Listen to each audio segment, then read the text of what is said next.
तोरा गोरे गोरे गाल हिरान रंगी है, तोरा गोरे गोरे गाल हिरान रंगी है। तोरा चिकन चिकन पेट बाबुआन रंगी है। बाकी नीचे के सामान, तोरा नीचे के सामान चौहान रंगी है। तोरा नीचे के सामान चौहान रंगी है। तोरा नीचे के सामान होलिया के दिन हाकौसुनाई गे छाउरी चालै नाय ताये ताना धाधा एगे डली है चौहान जी के बेटा बागे छाउरी भागे लगा मिला उठा। लाला जी लाल पियर रंग से लसारी है। पारे जी लखनऊ लहंगा तोर फारी है।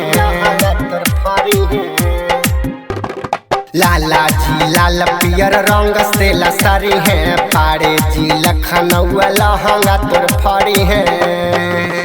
दोनों जो बना के बढ़ी पास्ता बान रंगी है।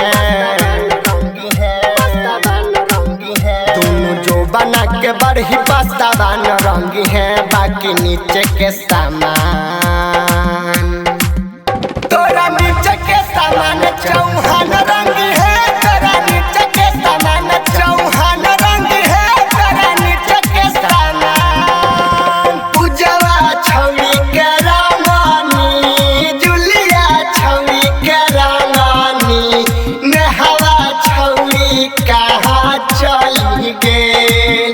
हैला मोहर पीछा गरिया लेके डाला बहु छिनारो होलिया में फेंके लगही तेल। कोई राजा बार बिना रंग लेना मनी है। महतो जी चोखा पीछा कारी लेके फनी है। चकारी लेके फनी है। कोई राजा बार बिना रंग लेना मनी है। महतो जी चोखा पीछा कारी लेके फनी है।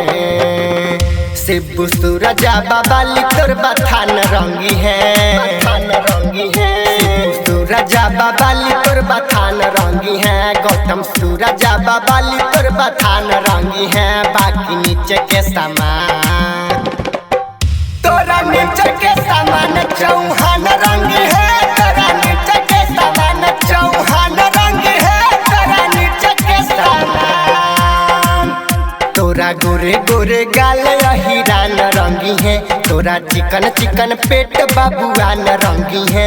बाकी नीचे के सामान, तोरा नीचे के सामान चौहान